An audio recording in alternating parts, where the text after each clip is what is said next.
Hi, I'm Mike Nickas, and welcome to the Week in Neurodiversity. Let's start off this episode with an important question. Do adults have a different type of ADHD?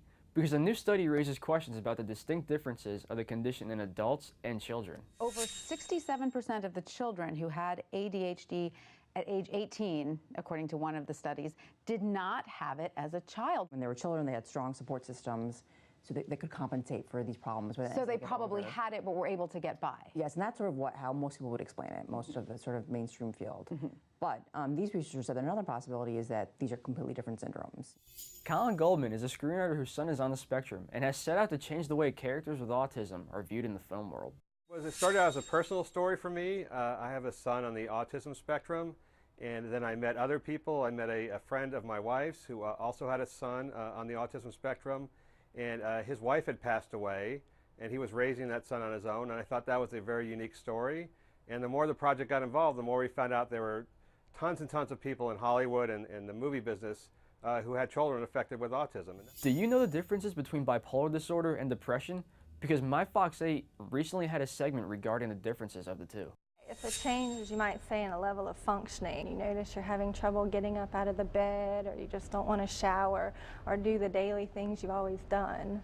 And what about bipolar disorder? Well, it's also classified as a mood disorder, but it has a different clinical presentation. It alternates periods of what we call mania with symptoms of depression. But mania is sometimes misunderstood. It's not just mood swings that happen in a day. It's more of an extreme period of happiness and energy that can last up to a week. Twin sisters with OCD have found a new way to cope with the disorder. Will be fine. In February 2015, Amanda and Sarah became the first OCD patients in Colorado to be treated with deep brain stimulation. At Littleton Adventist Hospital, Dr. Van Sickle placed electrodes in specific spots on their brains. Their anxiety levels can be lessened electronically. The PBS documentary Seized shares the story of those with epilepsy to shed some light on the condition.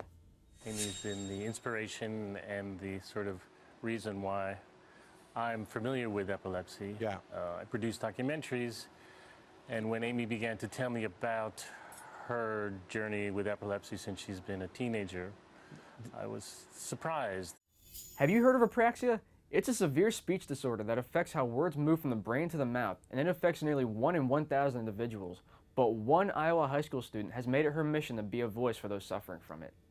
May 29th, I will graduate from high school. I know what I want to say, but the whole thing wants to come out at once. They know exactly what they want to say, but they can't say it. So they have to learn each little part of a word and work their way up to word, to 2 words, to 3 words, to sentences.